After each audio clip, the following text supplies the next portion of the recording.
Hi, എല്ലാവർക്കും നമസ്കാരം. ഇന്ന് ഞാൻ ഉണ്ടാക്കാൻ പോകുന്നത് എല്ലാവർക്കും ഇഷ്ടപ്പെട്ട ഒരു പുതിയൊരു മുറുക്ക്, തക്കാളി മുറുക്ക്. അപ്പോൾ നമുക്കൊന്ന് ഉണ്ടാക്കി നോക്കിയാലോ. അപ്പോൾ അതിന് വേണ്ടുന്ന സാധനം 1/2 കിലോ അരിപ്പൊടി, വറുത്ത അരിപ്പൊടിയാണ് 1/2 കിലോ. അതിന് 1 ഗ്ലാസ് വറുത്ത് പൊടിച്ച ഉഴുന്നുപൊടി, പിന്നെ അതിലൂടെ ചേർക്കുന്നത് കായപ്പൊടി, ശകലം കായപ്പൊടി, എള്ള, ജീരകം, പിന്നെ ഇച്ചിരി മുളക് പൊടി, ഉപ്പ്, പിന്നെ അതിലൂടെ തക്കാളിക്ക്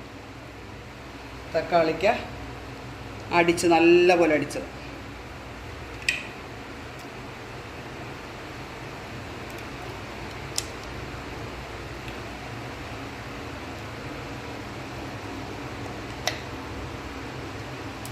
അത് ഒന്ന് കൈകൊണ്ട് തന്നെ യോജിപ്പിക്കുവാണ്. ഈ തിളച്ച വെള്ളം ഒഴിച്ച് വേണം നമുക്കിത് കുഴയ്ക്കാൻ. ഇതൊന്ന് ഇളക്കട്ടെ. ഇങ്ങനെ തക്കാളിയുടേതും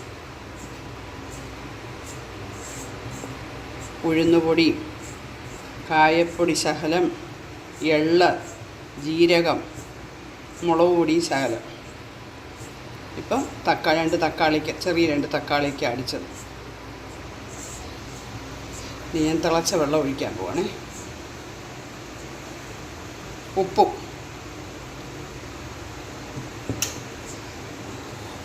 തിളച്ച വെള്ളം ഒഴിക്കുക.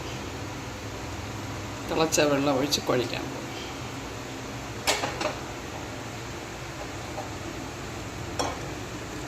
കൈ കൊണ്ടൊക്കത്തില്ലല്ലോ. കുറേശ്ശെ വെള്ളം ഒഴിച്ച് വെച്ചു. ഇനി അത് നമ്മൾ സേവനാഴിയിൽ മുറുക്ക് ചുറ്റുവാണേ. എണ്ണ തിളയ്ക്കാൻ വെച്ചിട്ടുണ്ട്. അപ്പം മുറുക്ക് ചുറ്റിയിട്ട് ഇടാമല്ലോ.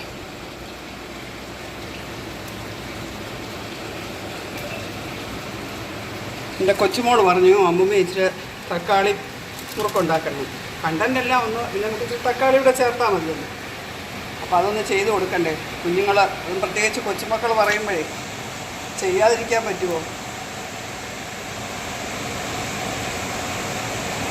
അതിന് വേണ്ടിയിട്ട് ഇപ്പം തക്കാളി മുറുക്കുണ്ടാക്കും.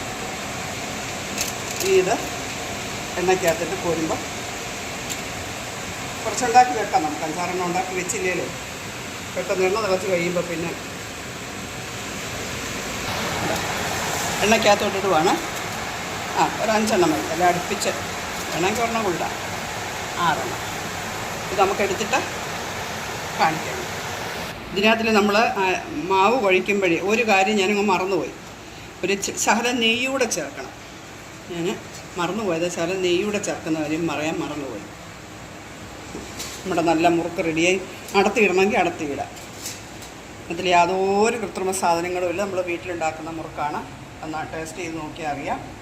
നല്ലതാണ്. നിങ്ങളെല്ലാവരും ഇതൊന്ന് ചെയ്ത് നോക്കണം. എന്നിട്ട് എനിക്കൊരു ലൈക്കും ഒക്കെ തരണം, ഷെയർ തരണം. ഓക്കേ,